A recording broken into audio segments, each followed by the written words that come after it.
So I wanted to talk about something that's really been on my heart. I was on a plane, and we were flying 35,000 feet in the air, and I was pretty amazed by what the pilot says. We're 35,000 feet in the air. To go from being completely on the ground to 35 feet in the air, I started to just think about the amazing feat that someone did, starting with the Wright brothers, of course, but then it's progressed and has become increasingly better, from the Wright brothers taking off and flying the short distances they flew, to being able to fly intercontinental flights across the world on the 787 new Boeing jet. It's just amazing to see. And then I started thinking about the potential of man, how there are diseases that are being cured because man has come up with ideas, or they thought about something long enough to where they could tackle this problem. And I realized that God has put such potential in us, but we only tap into a very small amount of that potential. Some scientists say that we can use up to 10% of our brain. Others say we barely use 1%. Let's take the largest amount. We take 10%. With a 10% use of our brain, man has learned to fly. Man has learned to cure diseases. Man has learned to walk on the moon. We have been able to discover communication, and just being able to take little bits and particles, even what we're doing right now, just communicating from my house, and bits and particles are coming directly to you, wherever you are on your smartphone. These little waves of communication, information are coming and being brought back together to where we can communicate without being face to face. That was never possible 100 years ago, and yet we're able to do it. And what kind of potential is in us still? If that's just, let's say we don't even use the full 10%. If we're using 5%, we're using half. A lot of science says that we're only using a portion, half of the 10. If we could maximize the 10, if we could maximize this ability to think in realms of problems and circumstances to the point that they are changing. Hey, good to see you, OC. Good to see you, man. I'm going to give you some microphone here in a moment, but just give me some kind of thumbs up or something if you want to ask a question or say something. I see other viewers there, but you found your way to be able to see me. So I want to talk about that. Just what if we actually use more of our brain to accomplish all the things that we're called to, that we can accomplish? I think of Mother Teresa, who laid her life down for other people. And the thing that that's human potential. How come there's not more Mother Teresas? It's not because she was more stronger or powerful or intelligent. It was just that she tapped into a potential with the passion that she had, and she was able to accomplish that. We think about the Wright brothers, those two coming together and being able to accomplish what they were able to accomplish. So it's really, we all have the same amount of time, 24 hours in a day. We all have the same amount of potential, which truly is infinite. It's infinite potential. We all have it. We all have the ability to tap into that. If you and I realize that we are created in the image of and the likeness of a creator, image and likeness of a creator who has infinite abilities, and he put inside of us that same infinite abilities, the infinite potential. So if you have infinite potential, what is really holding us back from accomplishing and becoming who we can become? I think, first of all, we have to be completely passionate and driven like a Mother Teresa. We have to be completely passionate about what we're doing. It doesn't mean that we have to love it. It just means we have to be passionate about it. We have to see the circumstances that need to be changed with such a degree that it actually forms this energy inside of us. And then we give our heart, our mind, our body to it completely, and we tap into things that other people aren't tapping into. So I believe that we all have to put ourselves in a certain position, a certain posture. And I think if we can posture ourselves into this infinite possibilities, infinite potential, what could you really accomplish if you tapped into infinite potential? Your potential that was like God, that was God-like potential. Someone opening up a chest, operating on a heart, healing and bringing life to their heart, strengthening your heart. That's amazing. And it is because they tapped into infinite potential. Some people call it the God complex in doctors that they get over a while. But I think we all should have a little bit of a God complex in the sense that we should believe that we can change whatever circumstances we see if we really become passionate about it. And I think that's the thing, is if you're not passionate about it, if it doesn't touch you, if it doesn't bring pleasure, or if it didn't create pain, then it's hard to be passionate about it. But if you and I can be people who will give ourselves to the passion, pleasure or pain, and then posture ourselves in this infinite possibilities, we can actually accomplish some things. So I wrote down a couple of things. The first thing is we need to give ourselves to a specific posture. We need to posture ourselves in this place of infinite potential. Every day realizing I am unlimited in my potential. What am I going to do with it today? If you woke up with that, I am unlimited in my potential, what will I do with that potential today? How can I arrest the moment, and how can I take advantage of this moment? What would you do with that infinite potential? First of all, in order to posture yourself, I want to give you a couple of thoughts. We only have a few minutes, so I'm just going to just give this to you. If you're posturing yourself in possibilities, that's the infinite potential. You posture yourself in the possibilities of something. Is it possible? That's what it starts with. I wonder if it's possible. Every invention, every creation, every creative thing, God creating man, whatever it is, it first came in a thought. It's possible. So if you can relate to something and say it's possible that it can be different, it's possible that it can change, that's the beginning. You may not have the passion yet, but think about the possibilities and what does it look like for it to change. This is the first aspect, and that's become spiritual with it. Make it spiritual. The spiritual is the unseen. So this is your perception. Everything that is your perception is spiritual. So you perceive something in someone until it's knowledge, until it's actual fact, it is perception, which makes it spiritual. It's when it becomes fact, it becomes material. So if it's still in perception, it's spiritual. So you want to know that your perception of things matters. Your perception of things matters. So I was listening to a psychologist yesterday, and she was talking about how she is really good in helping people have babies in their 40s. And so what she said was amazing, is that most people who have challenges having babies in their 40s, or having babies and even in their 30s, they're having a challenge getting pregnant. They have told themselves something. Starting when they were a child, starting when they were young, or they have told themselves, it may not be for everybody, but they've told themselves. And so they created a perception. It's going to be horrible if I get pregnant, or, maybe this is an unsaved person that's talking about people who don't have a certain lifestyle. They talk themselves into this perception that it would be a challenge and bad to be pregnant, or it would be difficult to be pregnant, or it wouldn't be nice to be pregnant. So she just spends time telling them and talking to them and putting a perception in their minds of what it would be like to be pregnant. And so she just works on this perceiving yourself to be pregnant.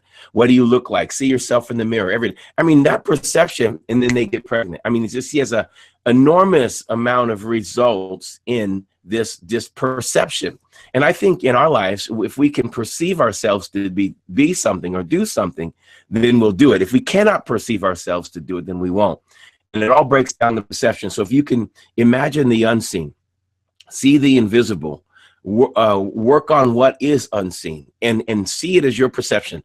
However you see the world, however you see it, then it will be. If you think everybody's against you, then you'll actually identify that. If you think everything is favored for you, if you think everything is going to turn out for the good, then we'll do that. I have to work on my perception. There's some things that I'm dealing with my perception on that I have to adjust. And when I adjust it, the passion will be unlocked again, and these things will happen. So we all have to deal with our perception. That's in the spirit. That's spiritual. The next thing is the spirituals is whatever you perceive will be true for you. So it doesn't matter if it's true, but if you perceive it to be true, it is true. And if you have a hard time, it's these rules that you've made in your mind that have created this perception. There's rules. I get to deal with people all the time, and I get to listen to their rules that they've made for themselves, or even rules that people have made for them, and they find themselves having challenges in these relationships because people have unspoken rules. And so if we have these rules, we always lead and go towards those rules. So make sure that whatever you're perceiving, whatever your perception is, you're going to have this perception, and it's going to become fact for you. It's going to become true. Everything in your body, your soul, and your spirit is going to work to make that happen. If you change that perception, your body, soul, spirit is all going to work together to make that happen. The next part I want to talk about is your physiology, your physical posture. If you change your physical posture, it can change your mode, your mood, your state. And so if we have this understanding that we have to keep everything looking up, life is really about overcoming gravity, overcoming the challenges and the obstacles, and there's always going to be something coming your way. And you can change your physiology to change your gravity. That's the flying.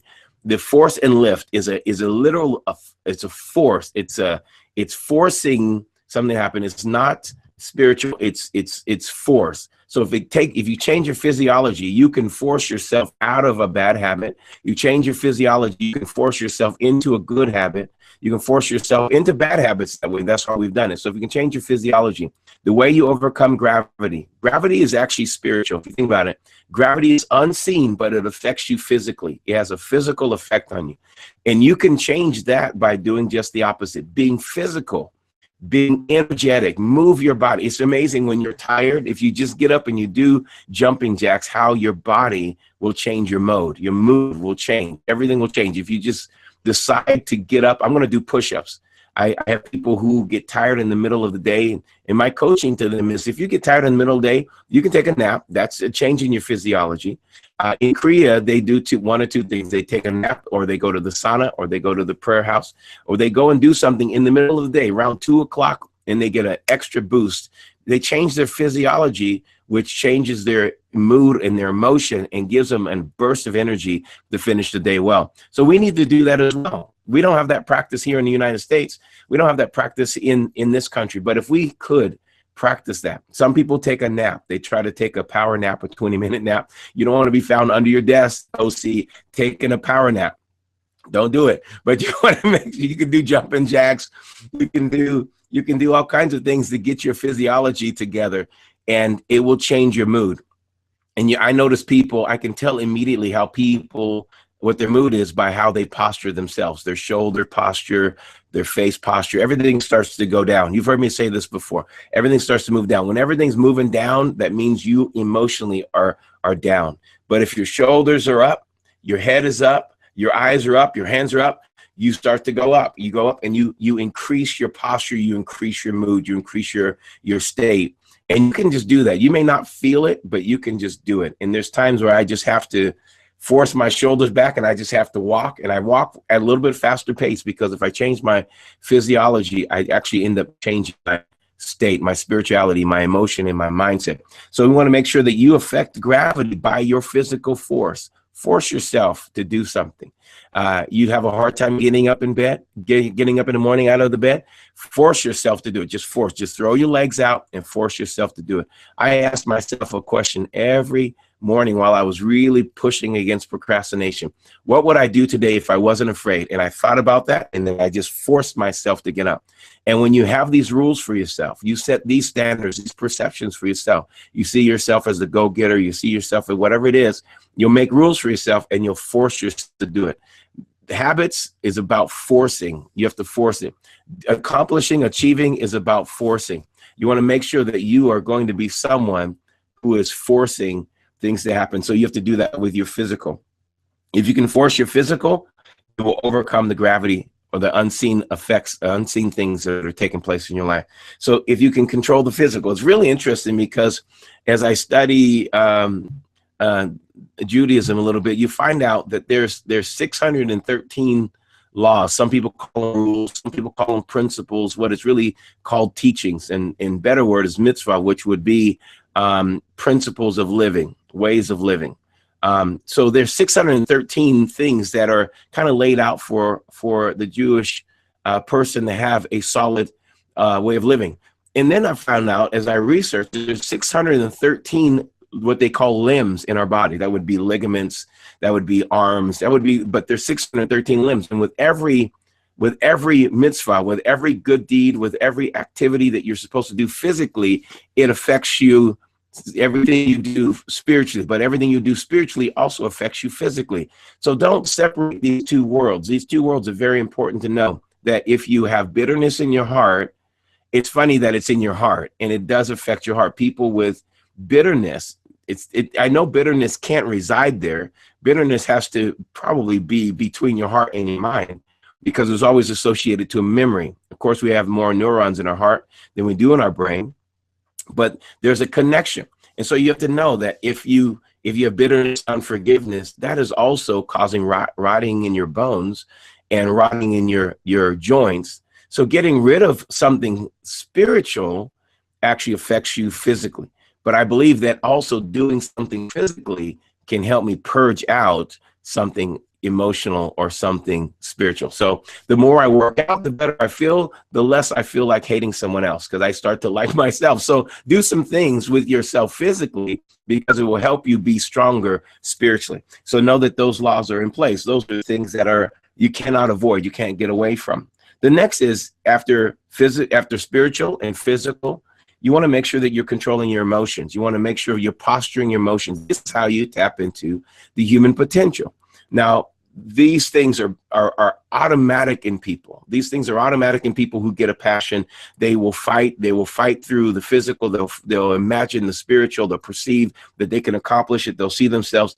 And then they know, everybody that I know that is achieving has a moment where they have to address bitterness. They have to address unforgiveness. They have to address something in order to go to the next level. And part of that is just dealing with your emotions.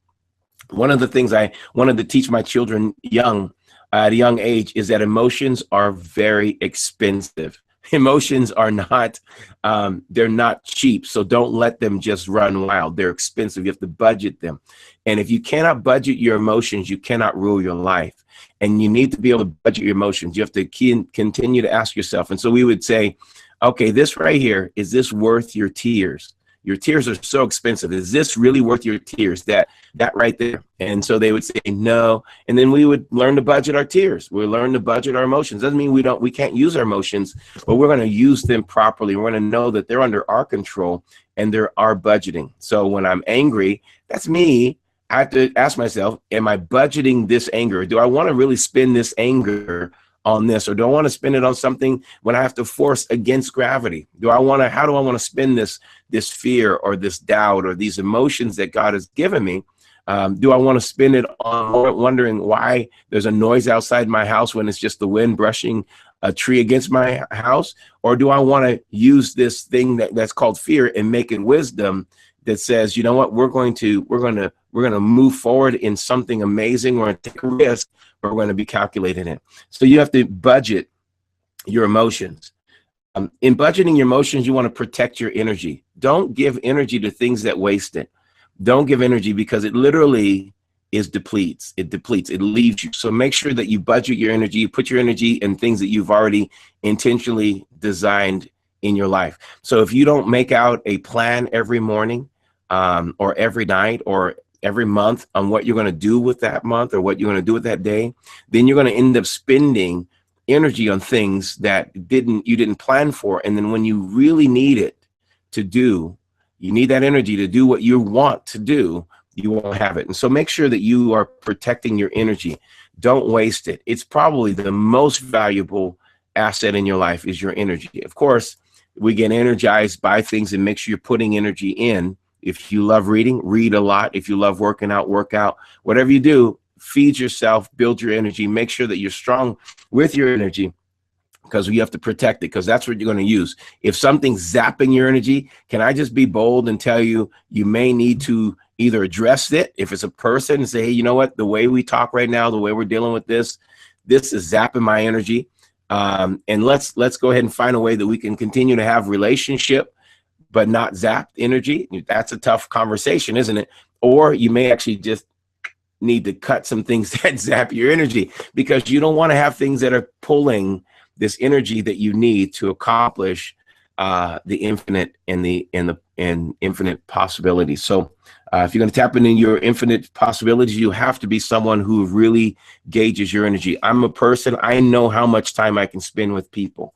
I enjoy my time with my family. They're never taxing, but when I get outside of my family and my home, literally it's all just tick, tick, tick, tick. And so I have to know if I'm going somewhere, I have to spend, if I'm going to be with like a lot of people, I know I have to have a huge energy bank. I have to put it all in because I have to put it all out. And then by the time I'm coming home, literally I'm taxed and I'm like drained because my mind doesn't work that way. My mind gets energized by internal thinking.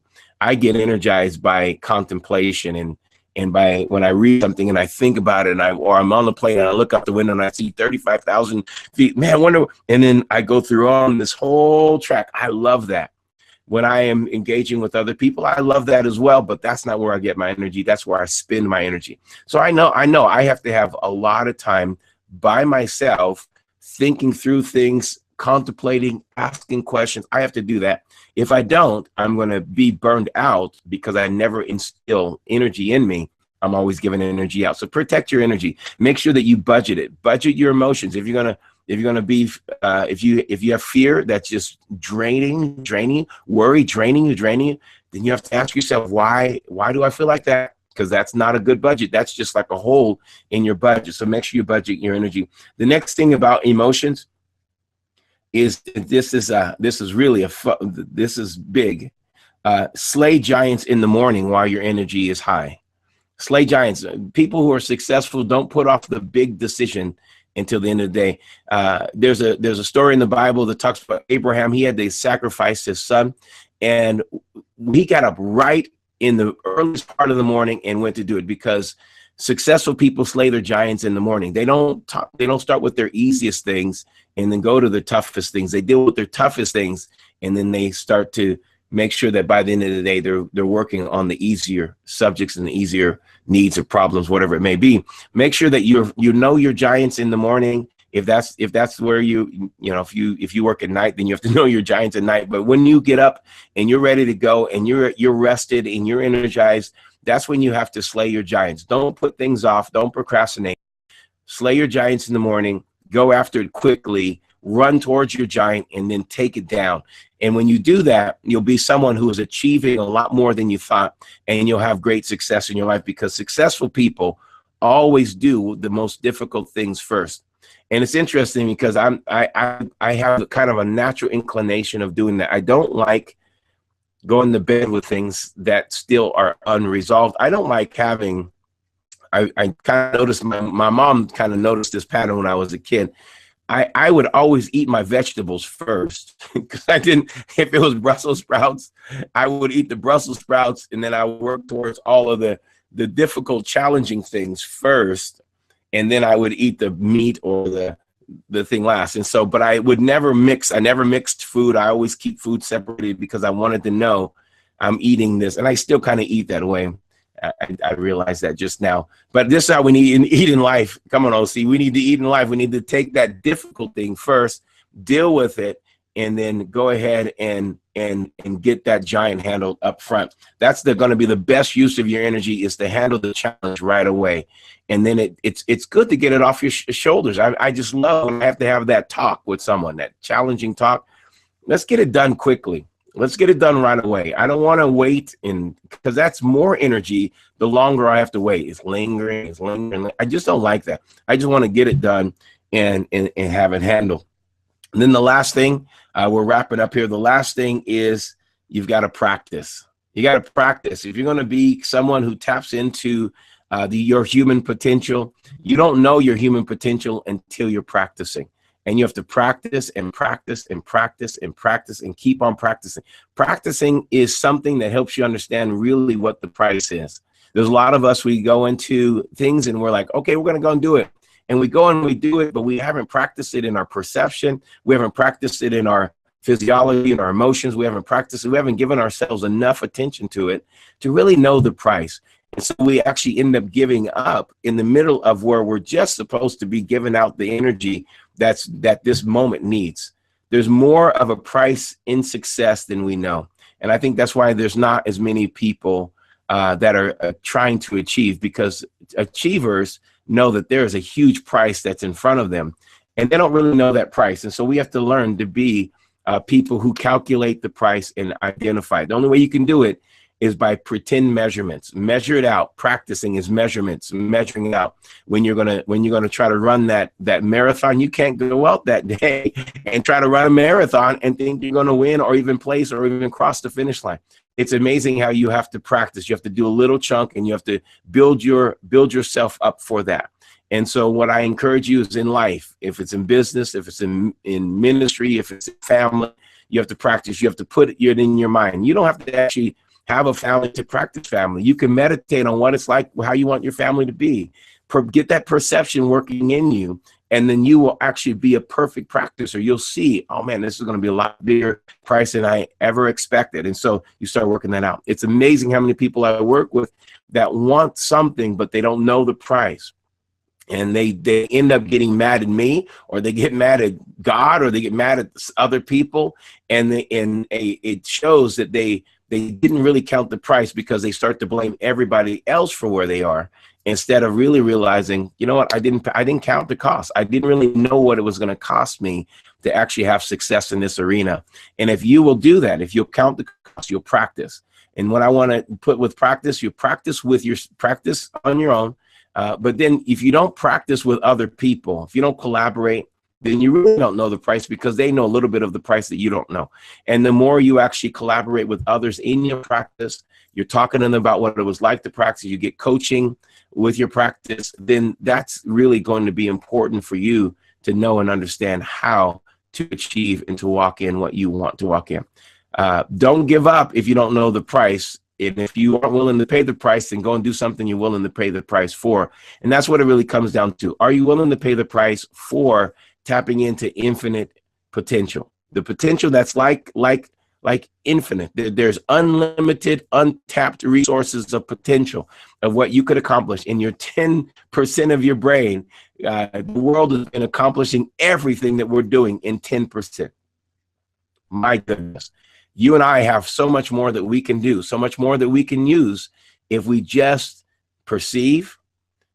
We posture ourselves in our perception, we posture ourselves, which is our spirituality, we posture ourselves in our physiology, we posture ourselves in our emotions. Budget your emotions, and you give yourself to lots of practice of it, knowing that there's a price. And the practice is really trying to discover the price, pushing past, practicing, forcing against these things. Then you'll actually achieve and accomplish what you want to accomplish. All right.